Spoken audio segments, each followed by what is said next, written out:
Before I get started today, a word of warning.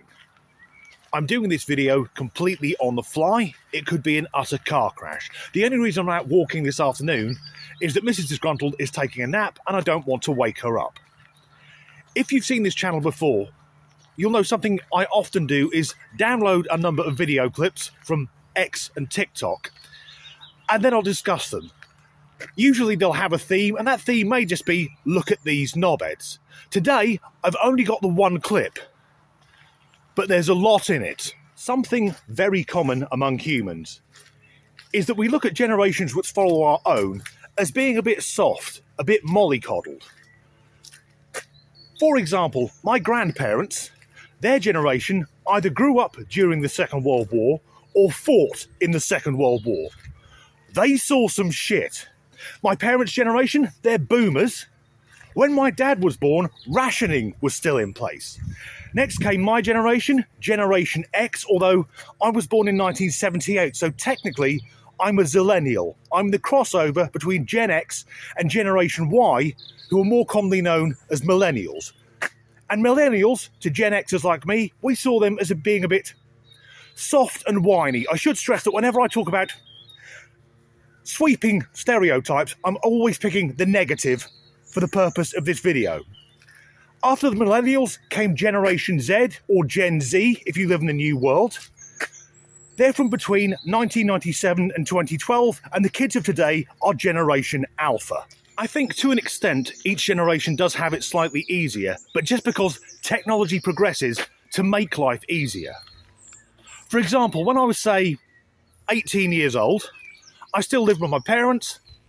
I had an alarm clock to get me up for work in the morning, and in my bedroom I had a 12-inch portable TV which had 5 channels, a second-hand VCR, which you needed a degree in physics to program. Then my stereo had 2 cassette decks and a record player and a radio. Then I had a separate CD player because CD players were murderously expensive. When I finally got a computer, it was a massive bulky thing. Dial-up internet was absolute crap. And as technology progressed, I then bought a webcam, etc., etc. Today, all that technology and more is in my mobile. Yet, we humans are also prone to nostalgia. We look back at the past with rose-tinted glasses. Because people who are slightly older than me, I've heard say, back in the 1950s, it was safer. No one locked their doors. And there was a reason for that. There was sod all worth nicking. Everyone had the same things in their houses. You wouldn't get someone sidle up to you in the street and go, "Oi, want to buy a chair?" Everyone had one electrical good, which was the wireless, the radio, and although TVs were starting to be a thing, no one would steal one because if one person on the street had a television, if it got stolen and the next day it was in someone else's house, it was obvious who the burglar was. So, we're about to see a clip from a member of Generation Z, or Gen Z, if you refuse to speak the King's English. And in many ways, I feel sorry for younger people because even though they have technology which I couldn't have imagined as a child, they are being bombarded 24/7 on social media. It's why so many of them don't even know what gender they are. The issue is that the US government is proposing banning TikTok if TikTok doesn't sell its US operations to a US company, because at present it reports directly to the Chinese Communist Party. Sadly, this clip has music on it, so I have to stay in shot to be reacting to it. US government of America, you've made a big mistake.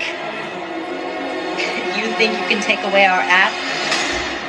Well, we are the most powerful generation that there ever was. We are Generation Z. We won't let TikTok fall. We will rise above it all. We will save TikTok. Time's running out. Can you hear the clock? Joe Biden, we are ready for war. You want us so bad, and now you want more. with me.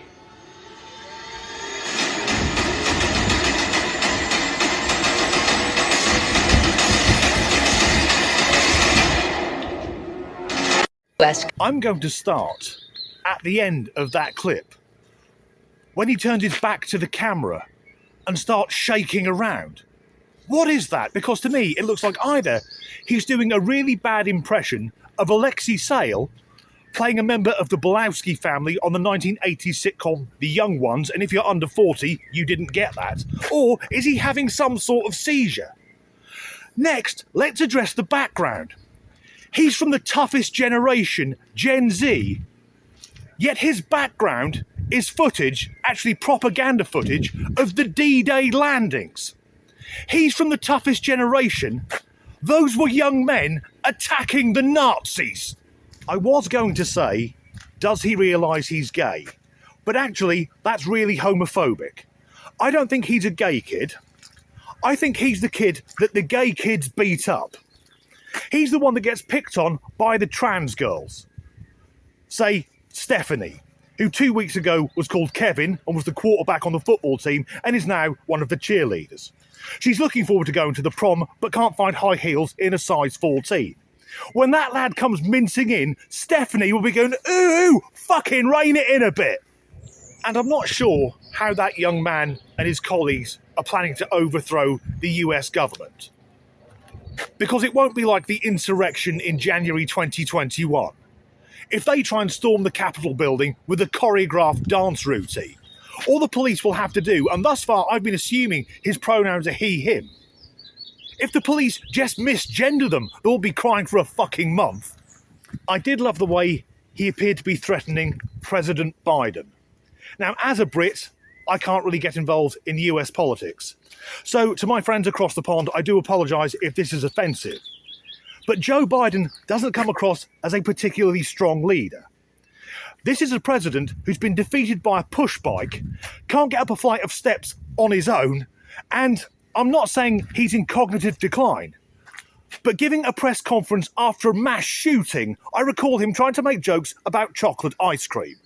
Of course, there's an election coming later in the year over in the US of A, and I do feel sorry for my American friends because Trump and Biden again.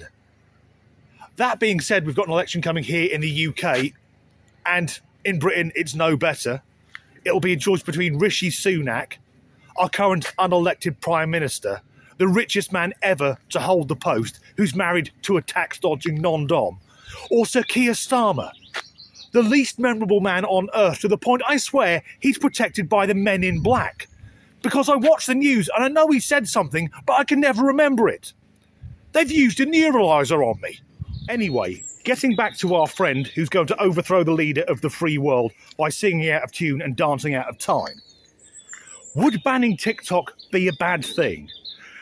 I'm not some Luddite that thinks we need to ban technology, but if it had the same restrictions as TikTok does in China, where for younger people, it's about education and science, that would be a good thing, because Western TikTok, for many younger people, is just pronouns, made-up mental health problems, and seeing how much of a fucking victim you can be.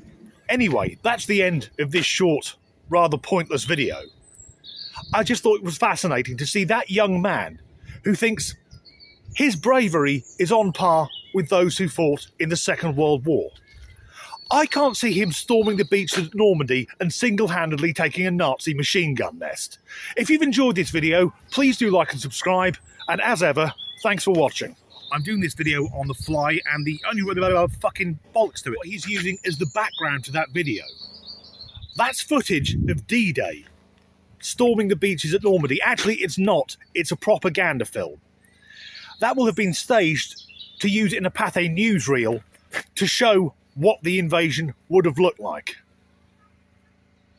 If you're a man, when you get into your 40s, either you can become an expert on wine, one of those fuckers that talks too loudly in restaurants, or get really into the history of World War II. Guess which one I did? Seriously, we're meant to take in the USA. And I feel sorry, nearly.